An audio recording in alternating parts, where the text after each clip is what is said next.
So hello race fans and welcome to another episode of the Tarig Motorsports Show. This is a podcast all about motorsports, racing, driving, cars, the politics that go behind it, all that stuff. It's just a top of the line kind of amateur podcast that I brought together and that I'm really gonna, expose and all that kinds of things. But this is all about motorsports. This is where you find out, motorsports news, motorsports updates, and of course, first of all, Happy New Year.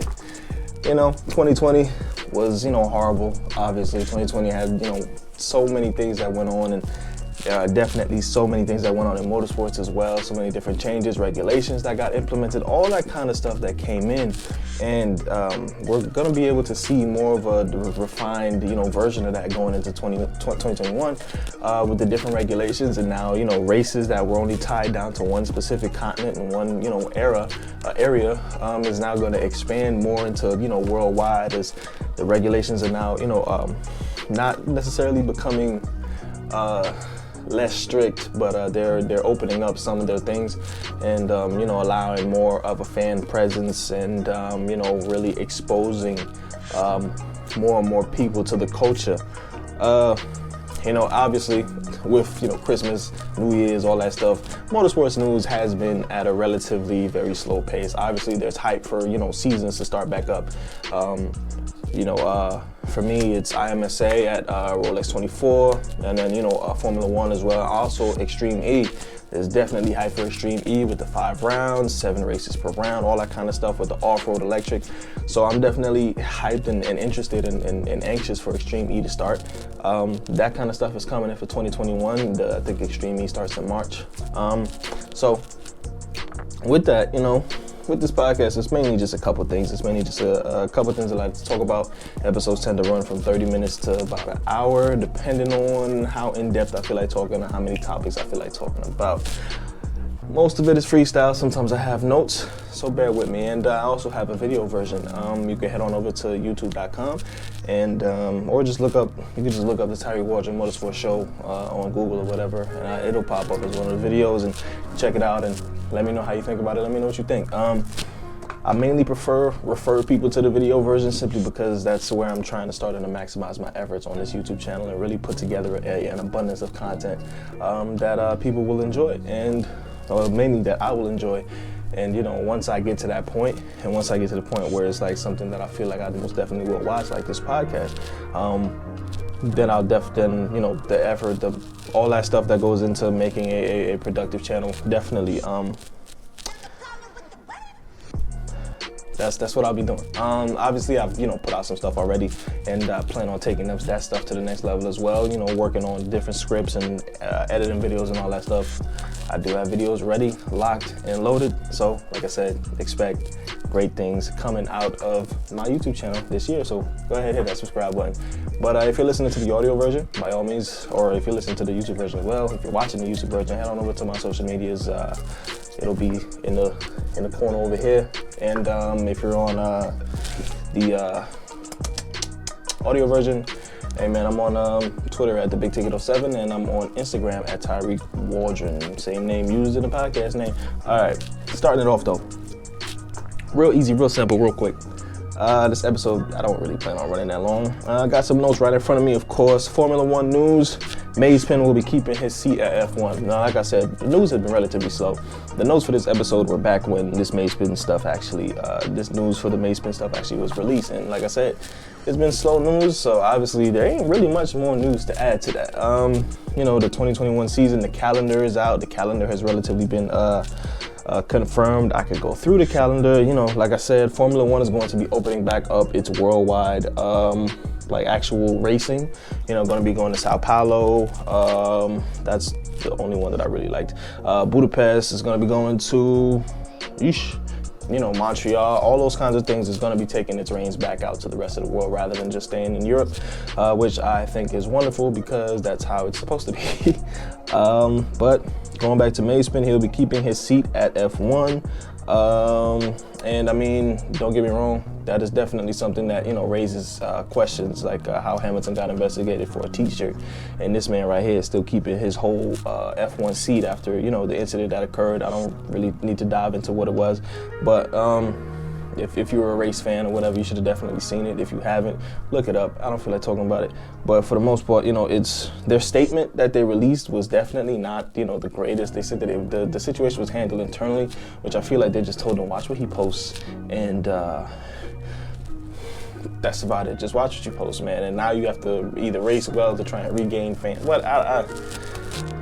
But like to actually be handled, to actually be like there be like substantial consequences for the incident that had occurred, I feel like there wasn't any. Honestly, I feel like literally it was just a slap on the wrist of just watch what you post on social media, and then that was the end of that. And I mean, Haas F1 continued posting like it was like, I mean, yeah, they said no further comment or whatever, but they kept posting like shit was still sweet. After every post that they posted after that initial statement was released, people were on their butts, they were on their ass, talking about, you know, the Mazepin situation, and also talking about the other things that they have going on, you know.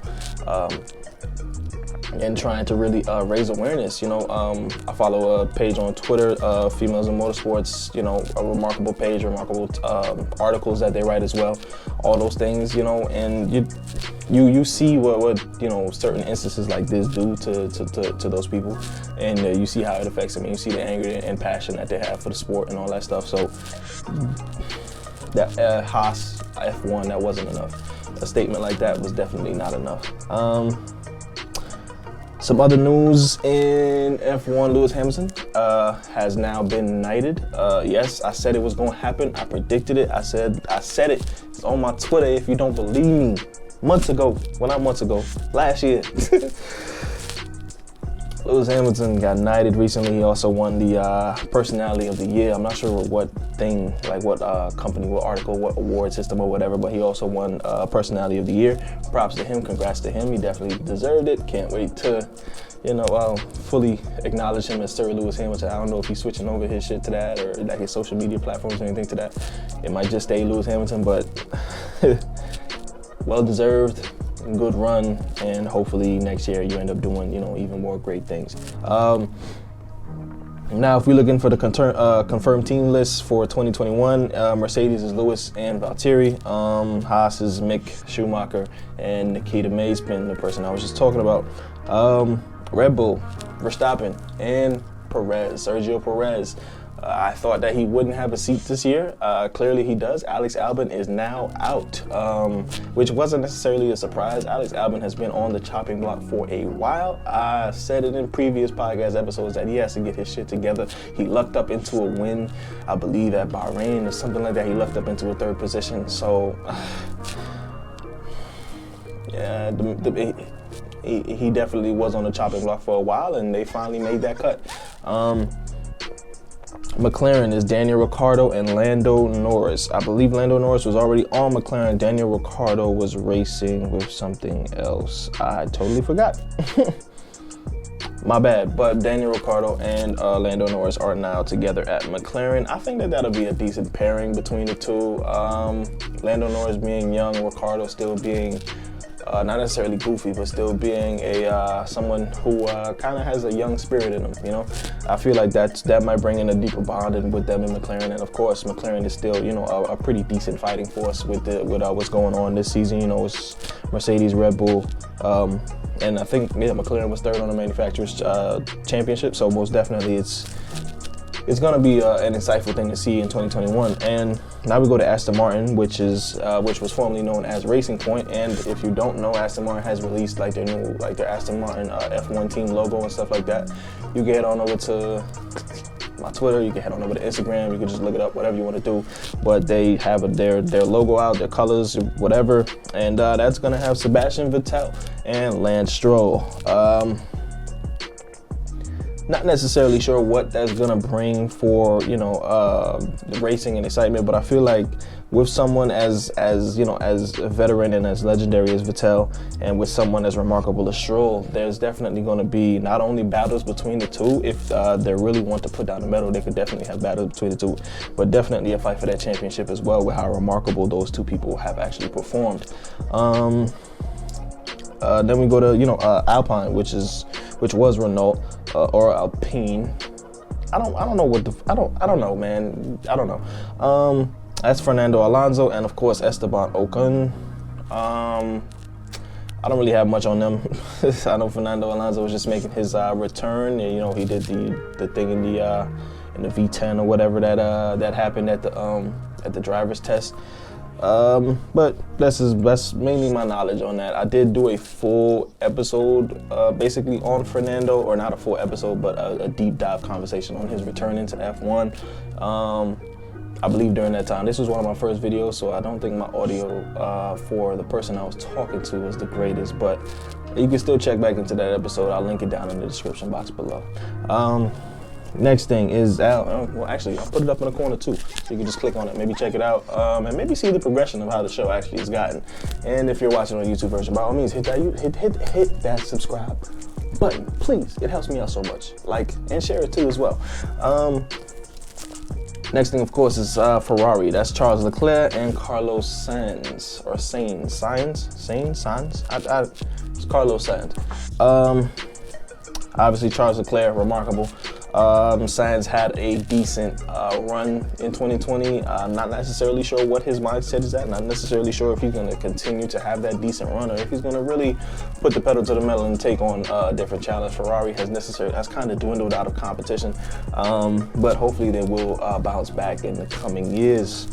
Next is AlphaTauri with Pierre Gasly, and I forgot who his teammate was, but he has been replaced by Yuki Tsunoda. I have no information on this kid. I definitely wish I did. I wish I did more research behind him. I do plan on doing that simply because I want to know how he ended up in this seat, in this F1 seat. I want to know what his reputation behind him is, and I'm sure that he has a remarkable backing as to why this seat was given to him. And of course, Pierre Gasly, someone who I've seen is having, you know, some good skills and whatnot, and really showcasing he can race. You know, he's had a couple of times when he's had some decent races and has really fought, and he's kind of maintained a decent position of top 10. It hasn't really done much all the time, but he definitely holds a consistent race flow. Season flow, I should say, rather than just a race. Then, of course, in Alfa Romeo, there's Kimi Räikkönen. I do plan on putting out a video with Kimi Räikkönen because his contract ends at the end of 2021, right? But he's been in this for so long, I feel like he might end up getting another contract signed. The man is going to be 50 years old, still racing in F1. I hope that's not the case. Like, man, you definitely need to retire, but don't. I will be putting out a video on it and really talking about his career and talking about his dominance in the sport. Some people don't really understand that Kimi Räikkönen is someone who won championships and is someone who is remarkable in the sport. And I definitely felt like it needed to be talked about because I haven't really heard it talked about, and I haven't really heard like his retirement or anything like that talked about. So I will definitely be conversing about it, and that is going to be one of the first videos released for this year that are just specifically topic-based rather than an actual podcast episode. And of course, his teammate is Antonio Giovinazzi. Decent. That's all I really had to say. He's just decent. Nothing too crazy. Nothing too impressive in my personal opinion. Just decent. And of course, in Williams, there's George Russell and Nicholas Latifi. Don't really have much on Nicholas. We saw what George could do if he put in the right car, and you know, that's really about it for F1. It's nothing too crazy, nothing remarkable. You know, a couple of discussions and debates, and you know, maybe the 2020 season recaps and predictions for next year, of course. But hey, with the fact that we're opening up and going into, you know, a worldwide racing stage rather than just locked down in Europe, it feels good to be going, you know, whether it be fans or no fans, it feels good to be going slightly back into like regular times. Going into WEC though, you know, stepping away from Formula One, I don't really have much for F1 no more. Porsche is joining back up with the World Endurance Championship in the, what is it, the Le Mans Daytona Hybrid class, which is what? LMDH. My bad, yes, I have to look down at my notes sometimes. It is, they're going to be returning in the LMDH class. Audi has moved from Formula E to WEC, so it only seems right that Porsche followed in suit. I mean, they didn't leave Formula E. Porsche is just, they're ending something.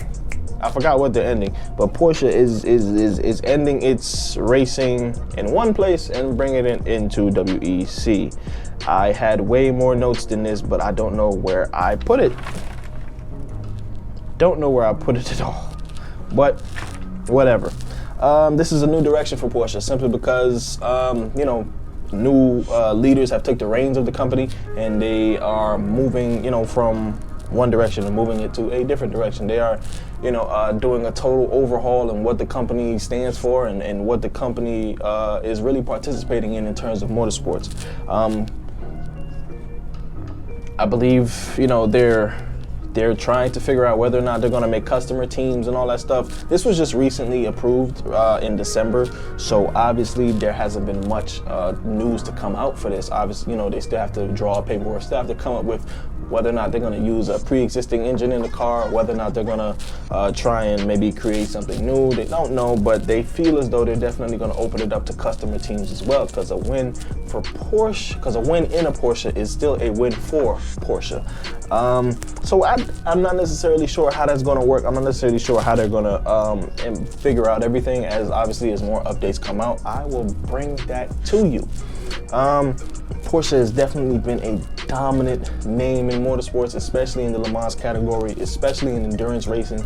So and road racing. So I definitely see Porsche really being a remarkable addition back into WEC. They left, I believe, in 2017, and they're going to be coming back in 2022 or 2023, whatever the case may be, but they will be back, and I am here for it. I want to see them come back. I want to see them be dominant again in these categories, and I'm pretty sure that they will. I'm pretty sure that they will. You know, the other things that were stated by the company was that, you know, the new Le Mans Daytona hybrid class, that was really showcasing what the company believes nowadays. You know, that you can have something that can perform at those levels, and something that, you know, is more road racing in tune. They've shown that they are dominant with regular propelled engines. They've shown that they're dominant with electric engines in the Formula E. They've shown that they're dominant in the hybrid stuff, and now they're molding all that stuff together and bringing it to the WEC, which they feel that kind of solidifies exactly what their company represents, and I feel like it does. I feel like it most definitely does, and that they definitely have the potential to go ahead and go for that championship and go for that battle.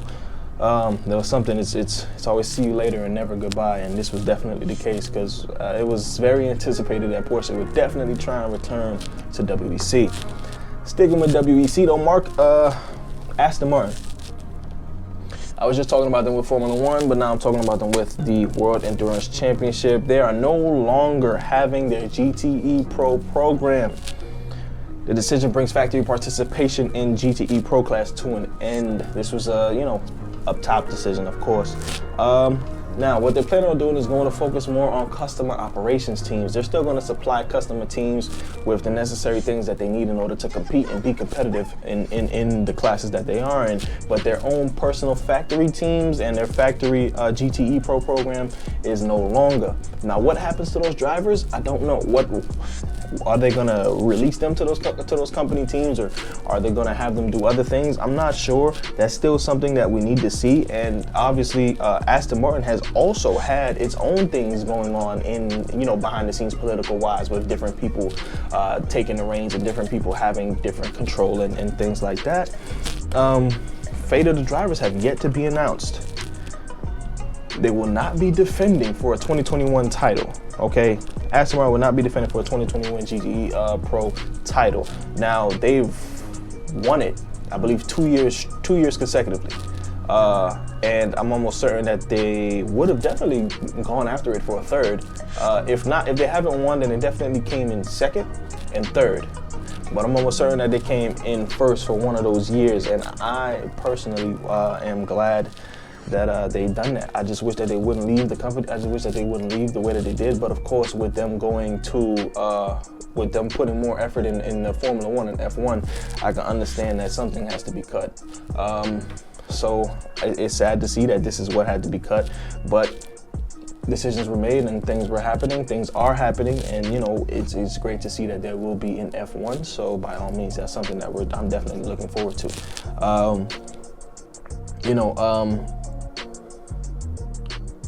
Now, like I said, with the customer teams, they're trying to still, you know, supply the customer teams, because their customer teams are pretty remarkable as well. Not only has the factory Aston Martin teams, you know, pulled away with victories and runner-up, champion wins, but they've also, their customer teams have also done so. Their customer teams have come up with plenty of runner-up wins, and it has been a remarkable few years of success for Aston Martin. Now, of course, you know, like I said, with Porsche, new leaders means new directions, okay? Racing Point is now Aston Martin, so of course, GCE, something had to give. Now, of course, you know, like the customer teams like TF Sport, that's going to be in the Le Mans, not Le Mans, sorry, that's going to be in, you know, Rolex Daytona. Stuff like that, those type of customer teams are still going to be supported if they can be. Now, like I said, the fate of the drivers that they have on the factory teams have yet to be announced. The fate of like the mechanics and the mechanical engineers and all that stuff that are specifically GT Pro, GTE Pro class and all that stuff, that stuff has yet to be determined, but I'm almost certain they're either going to be utilizing them somewhere else, or they're going to release them to those customer teams, so can't wait to see what that brings. Don't really have much else. I don't really have much else on the news scale. Don't really have much else on that. Just, you know, stepping into, you know, a different light. Can't wait for the seasons to start. Can't wait for the seasons to come back. It's going to be, you know, a couple months of non-racing and all that stuff. NASCAR just recently finished up. I got to do a recap of the NASCAR year. Those kind of things. You know, I'm working on so many things behind the scenes, and I need to be able to gather all that stuff up and really put out this content for y'all. So by all means, stick with me. It's coming. Like I said, I got videos ready to go, ready to set up, trying to figure out an upload schedule, trying to figure out my own schedule to make sure I can continue to bring you non-stop content all the time. So by all means, head over to my YouTube channel, subscribe, head over to my social medias, hit the follow button. That's about it. This episode did not run long, like I said it would. Normally, I'll be honest, these episodes run way longer than this, but this was just something to get something out for the new year, for the show, for the podcast. And by all means, like I said, I will be recording way more. I did say that was going to start a couple weeks ago. Technically it did, because I did record way more, but it wasn't towards the podcast. So podcast episodes may be coming out way more often than you think, depending on how I feel. But it definitely will be coming out at a ramped up scale in the future. And right now, it's mainly just, you know, running through some quick notes and whatnot. But once I get everything locked down and I get my schedule correct and everything like that, it will be back on, and, you know, everything will be perfect. So stick with me. I'll stick with you, and help me grow. That's about it for the show. That's about it for me, really. Really gonna call it a night, call it quits, and go ahead and close this out. Peace. Have a wonderful day, wonderful night, wonderful weekend, and I hope you have a beautiful new year.